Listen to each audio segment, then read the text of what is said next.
यांनी एवढी चूक केली ना, यांनी विनाकारण या मुळे वाढून ठेवल्यामुळे त्यांच्या जातीच्या मुळावर आल्या.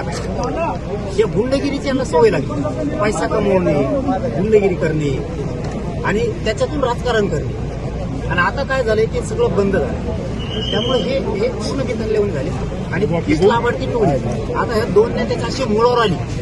यांच्यापासून मराठा समाज तुटायला लागला, दलित मुस्लिम तुटायला लागला, यांच्यापासून बंजारा समाज लांब जायला लागला, त्यांच्यापासून सगळे लोक लांब जायला लागले आणि त्यांच्याही जातीत आता पण विसरून झाली की ह्या लाभार्थी टोळी ह्या धन्याने यांनी तयार केली. याच्यामुळे आपली जात बदनाम झाली. कारण आमची मराठा समाज या जातीवर इतकी माया करायचा, इतकी इज्जत करायचा त्यांची, पण यांनी असले प्रकरण सुरू केल्यापासून लोक त्यांची माया इज्जत करीना आणि हे त्यांच्या जातीच्या हुशार लोकांच्या लक्षात यायला लागलं. या लाभार्थी टोळीमुळे आपली जात बदनाम व्हायला आणि म्हणूनच यांना दंगल घडवायची या लाभार्थी आणि नेमकी आम्ही ते होऊ देत नाही.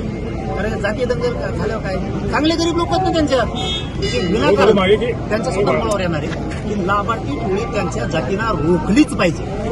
आणि धन्याची बरोबर नावं करतो ना त्याने थांबले पाहिजे, त्याच्या मुळाशी येतील एखादीशी. दादा